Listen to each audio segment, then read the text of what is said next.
Amada Iglesia, muy buenas tardes, bienvenidos. Estamos hoy en nuestro miércoles de estudio bíblico y es el día que tenemos dedicado específicamente para estudiar la palabra de Dios. Como estamos en una dimensión bien especial acerca del mundo espiritual, tenemos que entender que la palabra de Dios, ¿lo recuerdan?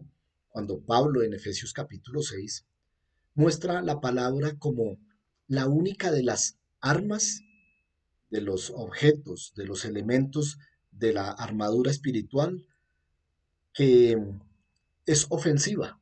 El resto son elementos de defensa. La coraza, el yelmo, el escudo, pero la palabra se constituye en nuestra arma de ataque. Por eso la iglesia tiene que estudiar la palabra, porque definitivamente por ella es que podemos asestar duros golpes en esta lucha espiritual al enemigo.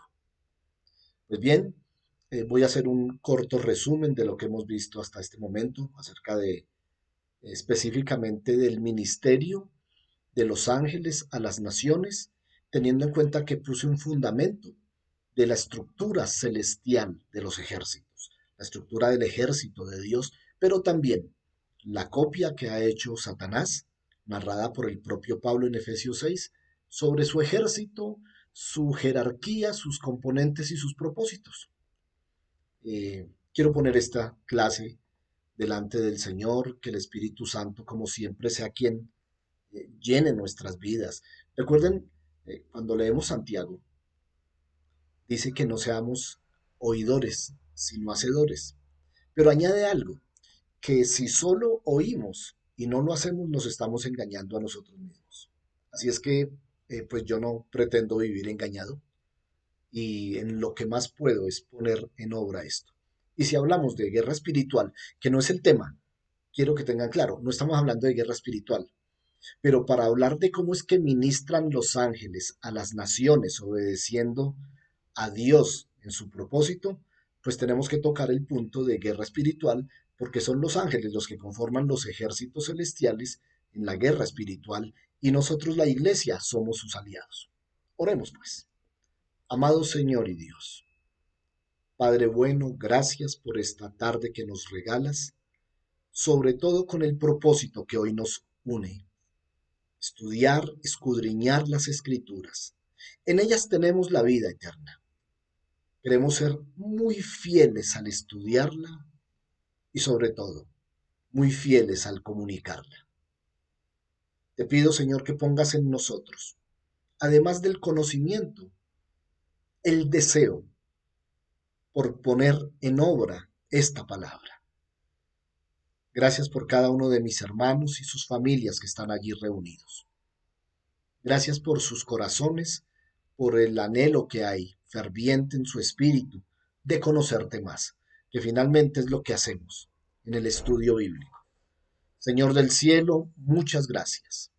Quedamos pues en tus manos para que sigas hablando a nuestras vidas. Poderoso Señor y Dios.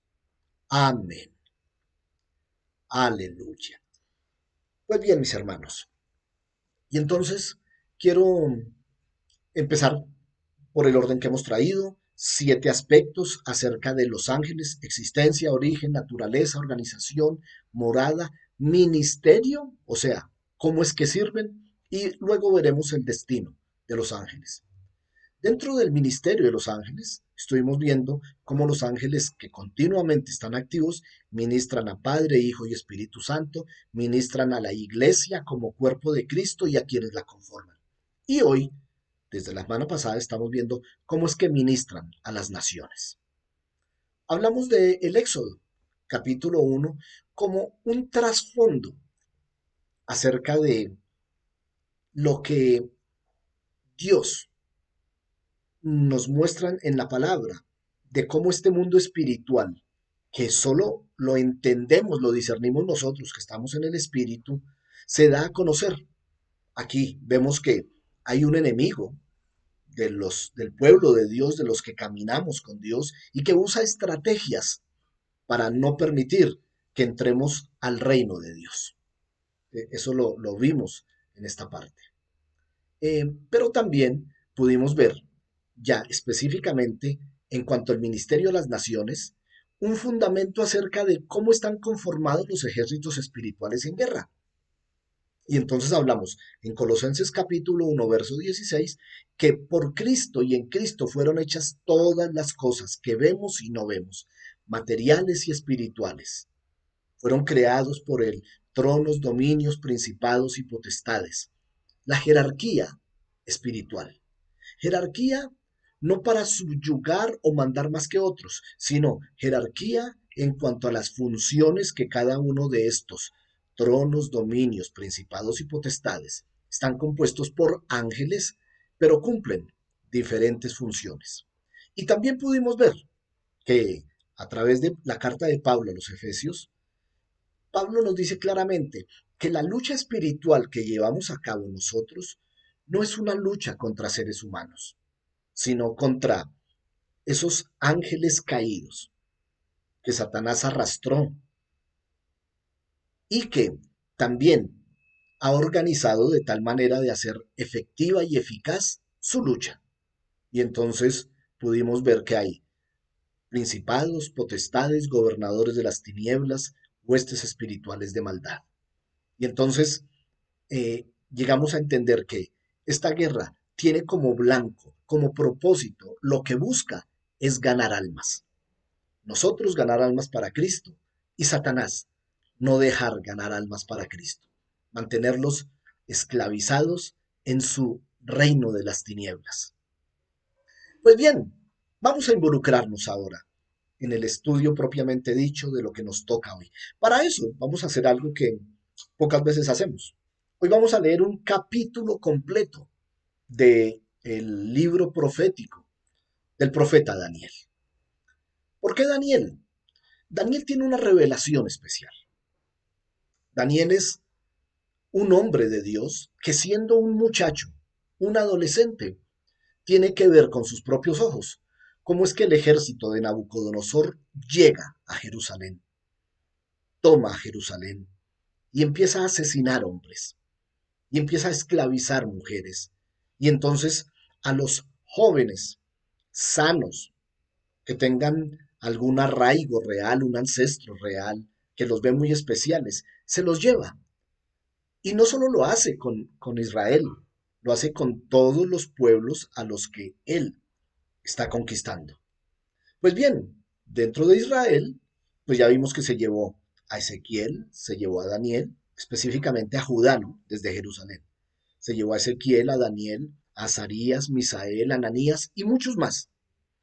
Pero el libro de Daniel nos habla específicamente de estos tres jovencitos y del propio Daniel. Es como una biografía de Daniel, pero después del capítulo 7, de los relatos de la vida de Daniel, del 1 al 7, empieza a darnos una visión escatológica, es decir, una visión de las cosas que sucederán más allá del tiempo.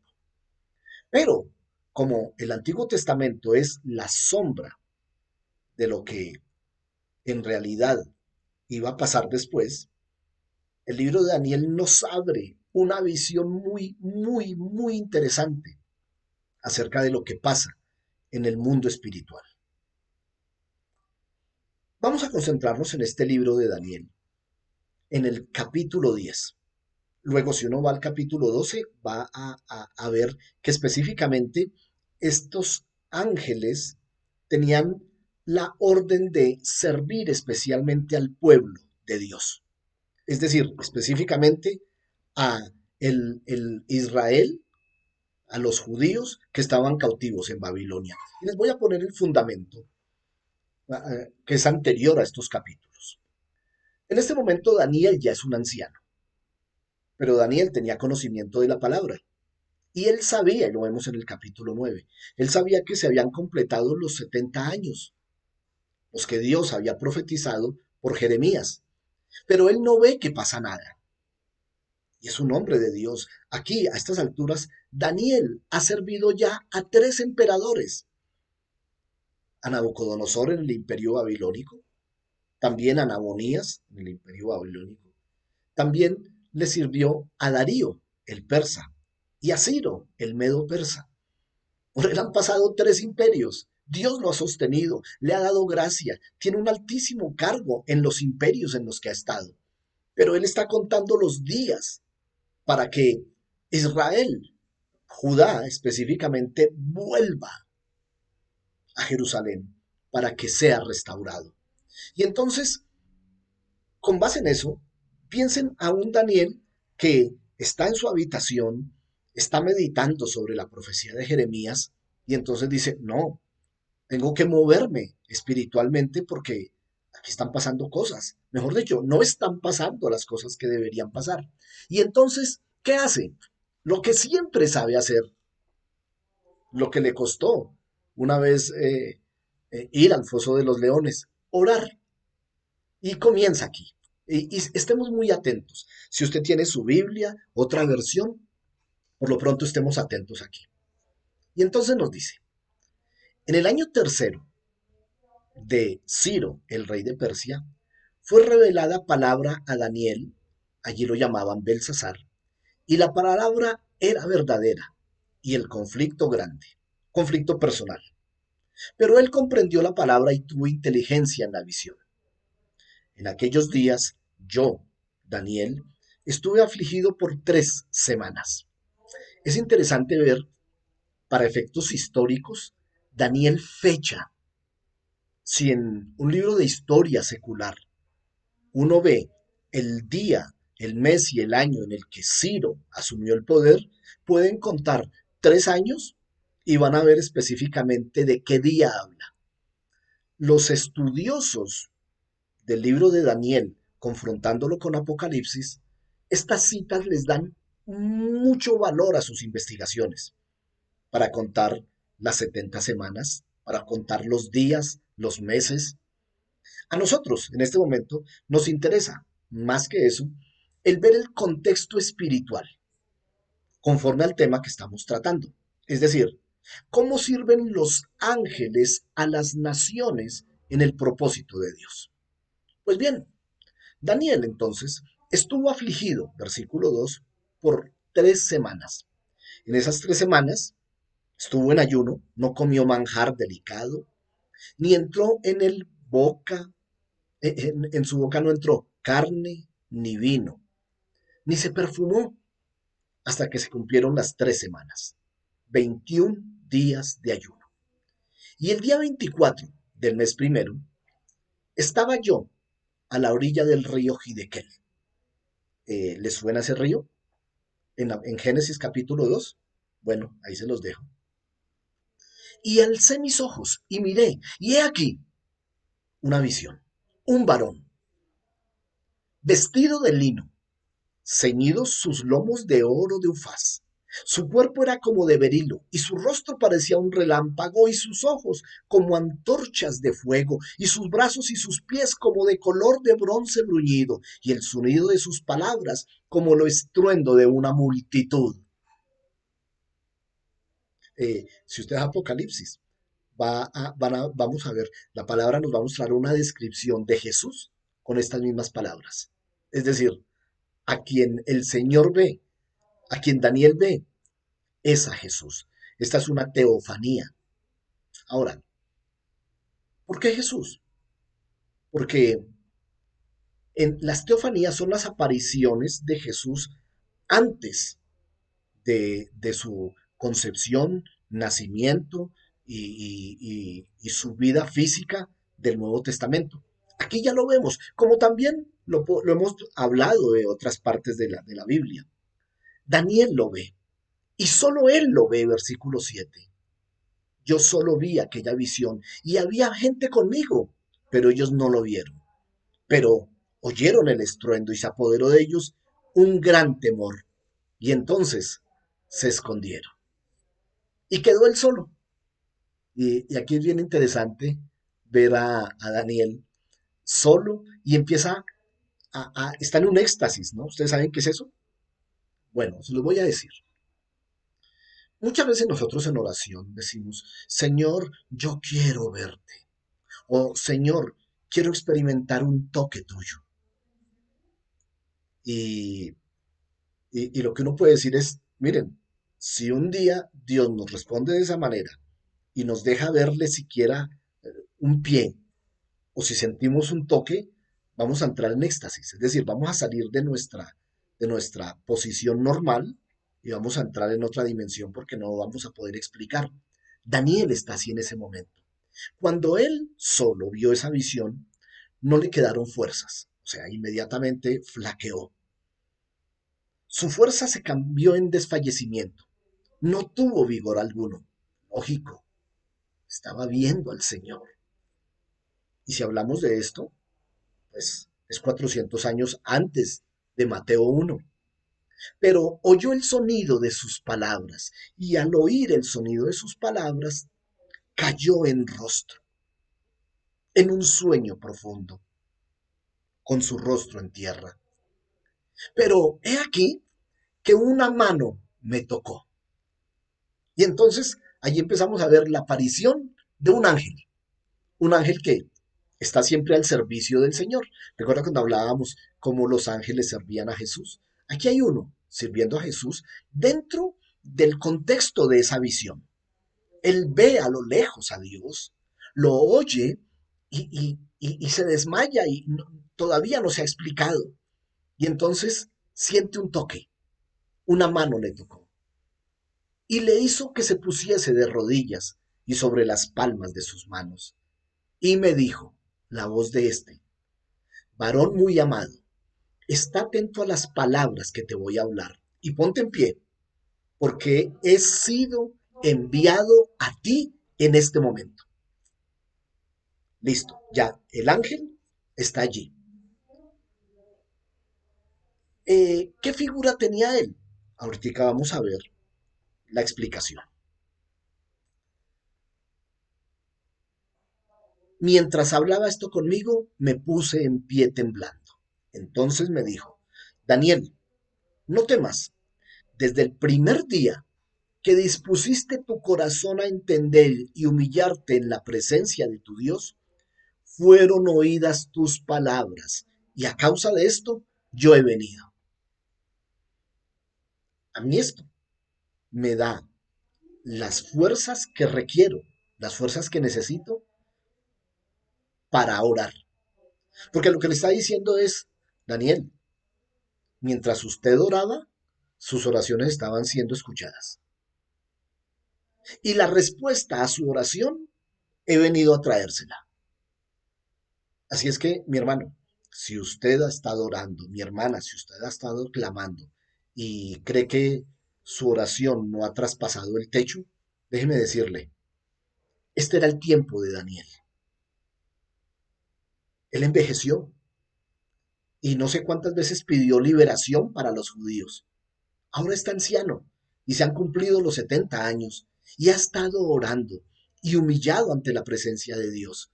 Y a causa de esa oración, a causa de las palabras de esa oración, es enviado a él un ángel que ya sabemos está al servicio del pueblo de Dios, de los hombres de Dios.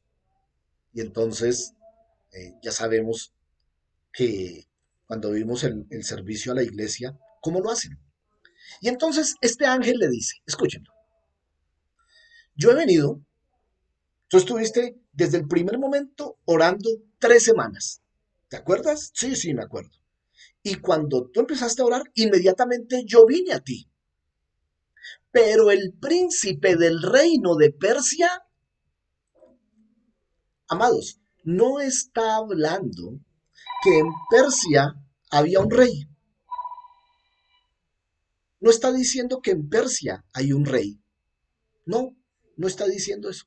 Lo que está diciendo es que en el mundo espiritual, esos ángeles que tienen dominio territorial, en este caso, sobre el sitio geográfico de Persia, se me opuso durante 21 días. Es decir, Daniel comenzó a orar y Dios le dice al ángel, ve donde Daniel y dile que lo estoy escuchando. Pero él va y dura 3 semanas en guerra espiritual con ese principado del reino de Persia. Déjenme hablarles del reino de Persia. Geográficamente, porque esto es geográfico, recuerden que ellos son territoriales. Para los tiempos de Daniel, esa, ese principado se ubicó sobre la región del Medio Oriente, de donde sale Nabucodonosor, de donde sale Ciro, de donde sale Darío. Es decir, geográficamente los que rodean a Israel estaban ubicados en esa parte estratégica. ¿Por qué? Porque el pueblo de Dios se había asentado allí. Y la misión de Satanás es estorbar a ese pueblo. ¿Y cómo lo hace? Pues ubicándose geográficamente cerca para estar continuamente oprimiéndolos. Ahí estaba. Y lo vemos, ¿no? Si ustedes, si miramos todo el Antiguo Testamento, recuerden los pueblos que rodeaban a Israel, cómo los invadían, recuerden de los amalecitas, recuerden los amonitas, los moabitas, toda esa región territorial estaba gobernada espiritualmente de parte de Satanás por el príncipe del reino de Persia. Ahora déjeme hablarle del príncipe del reino de Persia en la actualidad. ¿Le pongo un nombre? El Islam. Allí, en donde está territorialmente ese espacio, es donde gobierna religiosamente el Islam. Desde allí es que esta religión tan poderosa, sobre todo en esa región, hablo de musulmanes, hablo del Corán, allí en esa región se ha posesionado y de allá por mucho tiempo salió para todo el mundo la violencia. Terroristas, ISIS, todo lo que ustedes sepan de violencia, Ejército de Liberación de Palestina, todos estos movimientos antisionistas salieron de un lugar geográfico dominado por el príncipe del reino de Persia. Entonces, si hoy miramos las noticias y vemos que allá en Israel están lanzándose misiles de un lado al otro, esa guerra continúa. Eso no pasó de moda. ¿Por qué? Porque territorialmente ese príncipe del reino de Persia ejerce potestad sobre esa región. Ha sido una región de conflicto eterno. Mire desde cuándo. Bueno, ustedes saben cuándo comienza, ¿no? Comienza en Génesis, con la rivalidad, la pugna que había entre Ismael e Isaac. Los árabes musulmanes son descendientes de Ismael y los judíos son descendientes de Isaac. Entonces, todo eso tiene un trasfondo espiritual. Entonces, ya llevaba 21 días y el ángel enviado a Daniel no había podido pasar porque este príncipe del reino de Persia se le opuso. Entonces, ¿qué hizo Dios? Envió a Miguel, al arcángel Miguel, uno de los principales príncipes del ejército de Dios, para ayudarlo. Y entonces, eh, imagínense ustedes la categoría de guerra espiritual que había con un propósito. O sea, recuerden, miren, lo de la guerra espiritual, amén, qué interesante. Pero ¿recuerdan cuál era el propósito? El propósito era muy loable. Es que Daniel le estaba diciendo a Dios, Señor, ya pasaron las 70 semanas. Señor, es tiempo que Israel vuelva, que Judá vuelva, que Benjamín vuelva a Israel, a Jerusalén, a sus posesiones, y quedé allí con los reyes de Persia. He venido para hacerte saber lo que ha de venir a tu pueblo en los postreros días. Daniel estaba orando para la restauración de Israel en su tiempo, pero el ángel va a decirle, mira, voy a decirte qué va a pasar, pero no ahora, sino en los días postreros, en un futuro lejano. ¿Con quién va a pasar eso? Con el pueblo. de Dios. Israel en aquel tiempo. Miren, amados, el eterno debate acerca de si la iglesia es Israel. No, hermanos. Israel es el pueblo elegido de Dios allá, el que Dios estableció a través de Abraham. Les quiero poner claridad espiritual y bíblica. No es que hubiese un pueblo asentado en Canaán y Dios se asomó y los vio y les pareció buenas personas. No, Israel no existía. Dios se encargó de formarlo a partir de Abraham. Y entonces cuando él llama a Abraham, es el nacimiento oficial del pueblo hebreo. Y su nombre Israel es del nieto de Abraham, Jacob, quien luego de encontrarse con Dios y de ser transformado, pasó a llamarse Israel. Ese es Israel. ¿Y la iglesia quién es? Es la que espiritualmente asume todo lo que allá es sombra y hoy es esencia, es lo que asume bíblicamente para el servicio de Dios, para el propósito de Dios. Ya lo estaremos explicando específicamente. Juan el apóstol nos lo dice. ¿Recuerdan? Cuando Juan dice, a lo suyo vino, hablando del nacimiento de Jesús. Juan 1, del 1 al 4. A lo suyo vino, pero los suyos no le recibieron.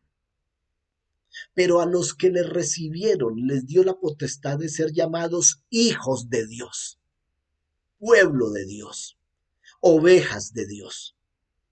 Y entonces a Daniel le dice, mira, te voy a contar lo que va a pasar en ese tiempo al pueblo de Dios de ese tiempo, sin dejar olvidado a Israel, porque Israel también va a tener su parte. Israel, el pueblo es los judíos, los hebreos que están allá. Hasta ahí estamos. Entonces ya entramos en razón. Entonces, Daniel, te voy a dar la visión, te voy a mostrar, te voy a hacer saber lo que va a pasar. Porque la visión es para esos días, no para estos. Y entonces Daniel diría, pero ¿y qué va a pasar con estos días? Yo quiero pensar que Daniel decía, o sea que yo no voy a volver a ver a Jerusalén. Pues en la lista de Zorobabel, de Esdras o Nehemías, no aparece. Él aquí muy anciano. Si habían pasado ya 70 años y él se fue cuando era un adolescente, aquí él podría tener 90 años. Versículo 15. Mientras me decía estas palabras, el ángel que luchó, que tuvo que ser ayudado por Miguel, mientras me decía estas palabras, estaba yo con los ojos puestos en tierra y enmudecido. Pero he aquí, uno con semejanza de hijo de hombre tocó mis labios. La apariencia física de los ángeles, como la hemos visto, de un ser humano, como el hijo de cualquier hombre, vino y tocó mis labios. ¿Por qué con esa apariencia? Pues para no confundir a Daniel, como que podía identificarse, bueno, es un hombre como yo.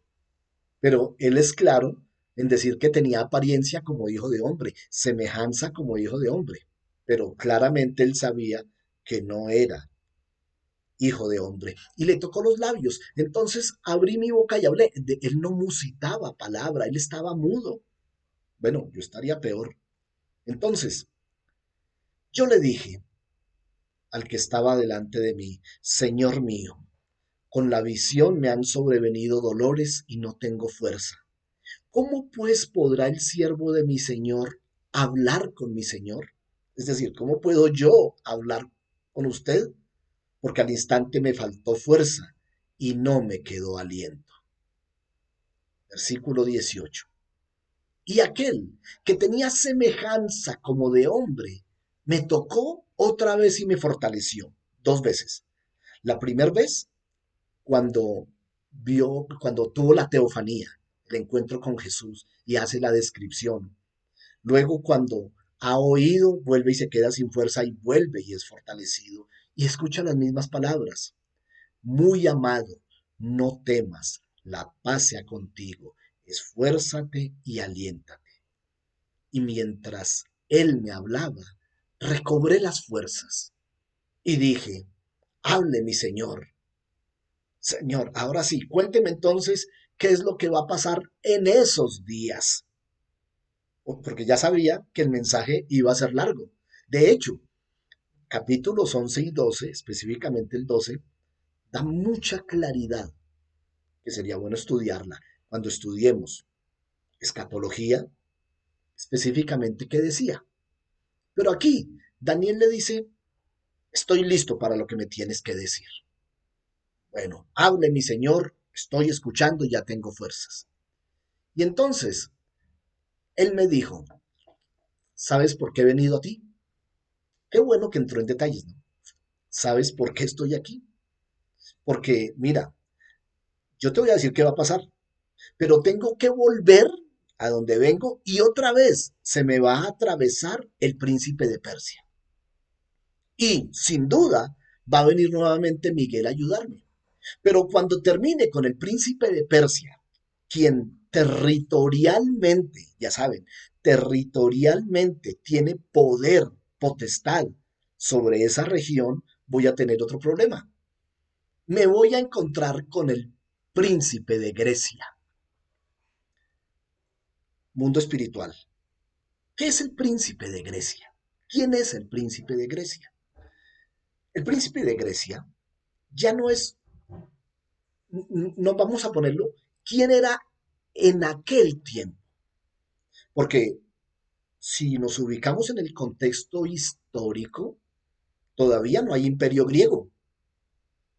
Hasta ahora sabemos del imperio babilónico, del imperio persa, del medo persa, y faltarán todavía 100 años para que haga su aparición Alejandro Magno con el imperio griego. Sin embargo, ya espiritualmente hay un príncipe en Grecia. ¿Quién es el espíritu de Grecia o el príncipe de Grecia? Esa potestad angelical caída que se hace llamar el príncipe de Grecia. Grecia, para ese tiempo, ya está estableciendo no solamente su poderío militar para llegar a vencer a los medo-persas, que es lo que gana Alejandro, y después a conquistar el resto del mundo porque Alejandro se extiende más allá de donde iba el imperio medo-persa, sino lo que estaba pasando filosóficamente, social y culturalmente en esa región. El príncipe de Grecia es el que establece un pensamiento filosófico. Entonces, ya no es territorial, ya no tiene que ver con influenciar los lugares cercanos. El príncipe de Grecia tiene un alcance mundial porque pone en la esfera universal, en la esfera mundial, el pensamiento, lo que se debe pensar, qué está de moda, qué es lo que piensan las personas. Y este ángel que había venido a darle, este ángel de parte de Dios que había venido a decirle a Daniel las cosas que iba a pasar, iba a tener que pelear contra el príncipe de Persia, contra el príncipe de Grecia, con esas potestades. Versículo 21, pero yo te declararé lo que está escrito en el libro de la verdad. Es decir, ya estaba escrito desde el tiempo de Daniel, desde antes del tiempo de Daniel y de toda la eternidad, lo que iba a pasar. Y mientras lucho, el único que va a venir a ayudarme será Miguel. Y le dice, Miguel, vuestro príncipe. Lo está identificando. ¿Por qué Miguel le dice como su príncipe? Miren, Miguel no es el príncipe de Daniel. Miguel fue el príncipe encargado de la defensa del pueblo de Dios. Y entonces, como este era un propósito para Dios, un propósito para el pueblo de Dios, una respuesta a una oración de un hombre de Dios, pues tuvo que intervenir alguien que servía a la nación de Israel y lo ve específicamente en el capítulo 12. Y ahí dice de qué manera Miguel servía los propósitos de Dios con Israel. Y aquí entonces le está diciendo, mira, yo te voy a declarar todo esto, pero primero voy a tener una lucha espiritual. Entonces, mientras aquí estamos hablando, mientras ustedes están atentos a la clase, en el mundo espiritual están pasando cosas. ¿Por qué? Porque ya vemos que estos príncipes, recuerde, príncipes son estas entes espirituales de maldad que territorialmente gobiernan sectores geográficos. El de Persia allí, el de Bogotá aquí. Hemos hablado que sobre nuestra nación, y si ustedes miran, y hablemos de Colombia, el príncipe de Colombia, violencia, violencia, no hay otro lugar donde se haya derramado más sangre. Y recuerden desde hace cuánto, recuerden desde hace cuánto la sangre de colombianos desde las guerras, empecemos por la conquista española, la independencia.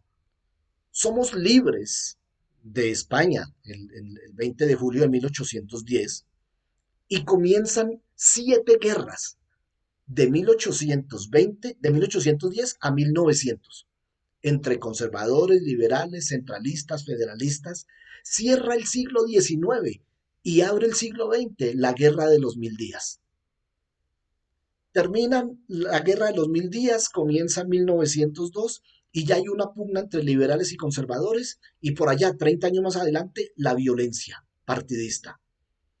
La violencia que vivieron sus abuelos, mis abuelos, nuestros padres, y termina eso, y empieza el narcotráfico, la guerrilla, paramilitares. ¿Qué hay detrás de este mundo espiritual? Sobre Colombia, un principado de estos. Es un principado de violencia, es un principado de muerte. Pero de la misma manera que hay un principado de maldad, de tinieblas sobre Colombia, también hay, escuche mi hermano, también hay de parte de Dios un ejército sobre nuestra nación, de parte de Dios. Mucho más cuando hay una iglesia en Colombia. Así como Daniel oraba por su Israel, por su Judá, la iglesia ora por la nación. Y entonces hay una confrontación espiritual mientras nosotros intercedemos, clamamos, ayunamos y oramos por nuestra nación. Y de eso es lo que hablaba Faraón en Éxodo 1.